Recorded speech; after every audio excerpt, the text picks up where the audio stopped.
somebody caught you in the eye, Jiu Jitsu. Yeah. Yeah, shine on it. Yep. Fucking will. But it was more me being tired. I went straight from Boomerang. Yeah. Didn't have a coffee or anything. I was like, I went straight in the morning. yeah, so we went straight. Jiu Jitsu sessions in the mornings, do they? So they do like an advanced class, 10 till 12 on a Tuesday and Thursday. Like, purple belts and all. And so I'm like the lowest grade in there, but I can hold my own at least. Yeah. But I just went in there tired yesterday, and like it wasn't anything that they'd done to me. It was just me being lethargic. Did you feel that? Like, did you know? Like when you were going in, were you a bit like? Was there a bit of you that was like, "Shut the fuck off"?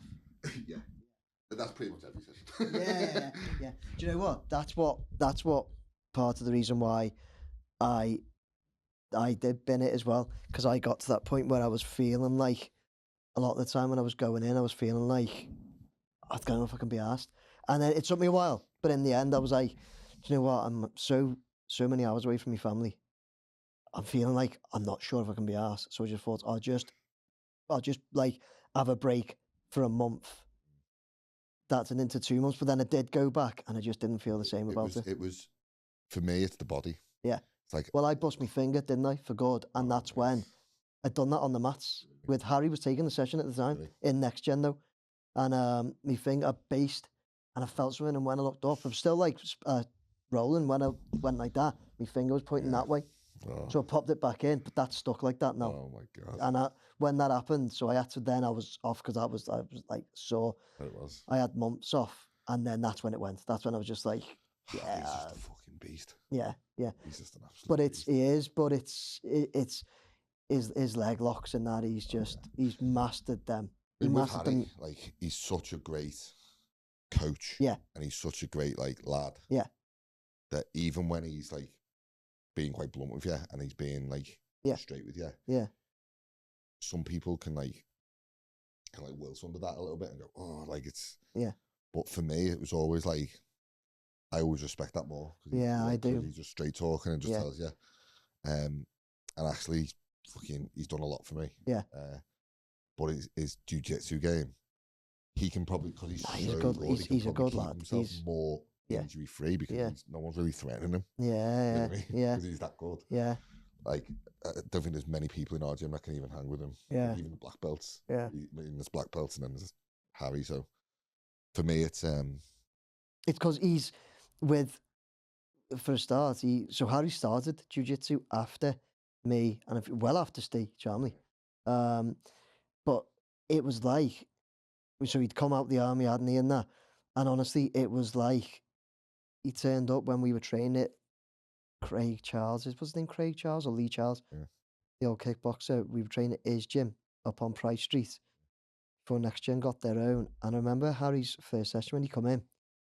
And honestly, it was just like his first session was levels above my first session when I first started. Yeah. It was like it was just everything was clicking immediately. Yeah. And it was like some of us were like, "Have you trained before?" And that like, no. Yeah. Well, I remember the first time I went in there, I was like, I was literally, because I only started at 35, so I had like no real experience. How old are you now? 39. Okay. So I kind of went. I'd done a bit of judo and a bit of jiu-jitsu like a few years back, but it was like 2 months. Yeah.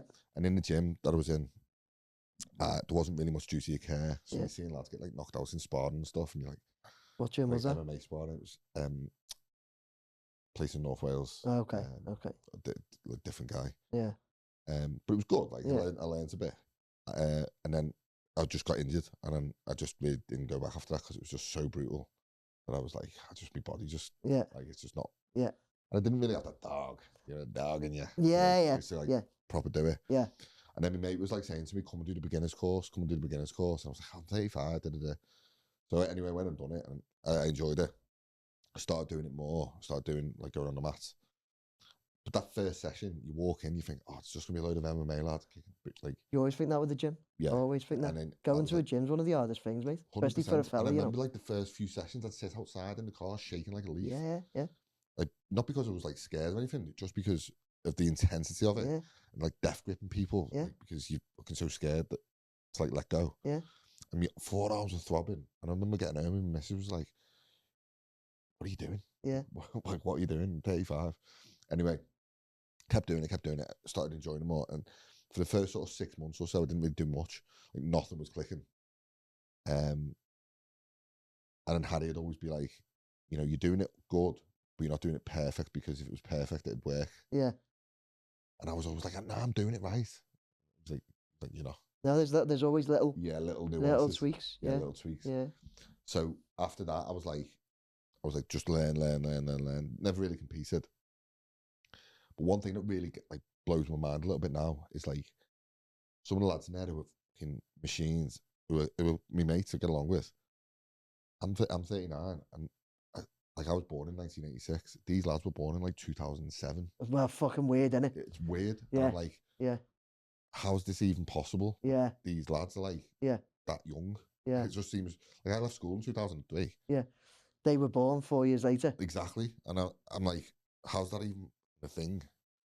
So there's that sort of thing to it. So how much longevity there is for someone like me in it, I don't know. But I'm just It's as long as you want. Yeah. It's as long as you want. But you've got to be wary. Yeah. In my opinion. You've got to be wary of the people you train with. I'm not saying because the people are trying, the people in the younger kids or whatever are stronger trying to hurt you. It's not that. It's the level of fitness and energy that they've got compared to you. Because what that could do is put you off more. Because you think, I can't keep up with these young lads anymore. Yeah. So what you should actually do? Do you not compete at all in it? No. I've competed once. Yeah. In 4 years. Yeah. And I enjoyed it, to be fair. And I probably would compete again. But generally, I'm more of a hobbyist. Yeah. Really. No, that's good. So you know that honestly, that is a good thing. If I was to ever start again, I'm 46, and I know I could still do jiu-jitsu again if I wanted to. But I mean, I think that's what you say there is literally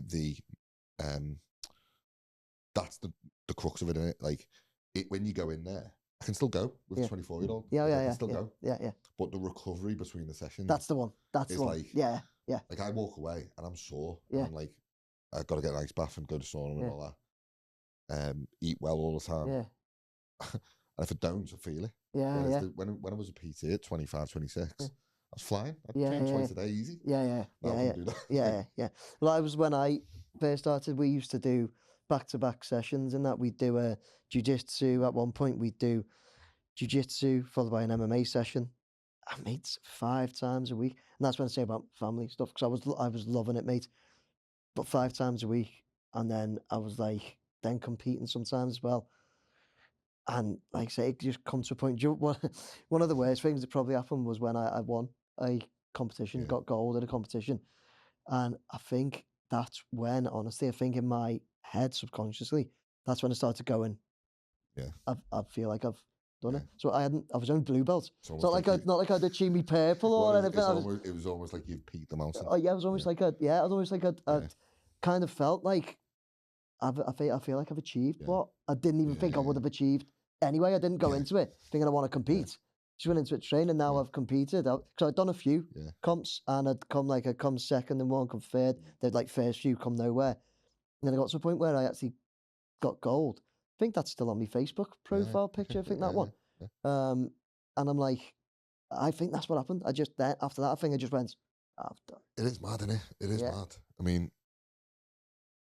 mean, as far as I remember back being a PC when I was back in the 2012 Olympics, we coined this term, Olympian syndrome. Now, I don't actually think it's a syndrome. Yeah. But we were talking about it, and we coined this term Olympian syndrome. And basically, what it is you put so much focus on something for a set amount of time, like say 4 years cycle of an Olympian. Yeah.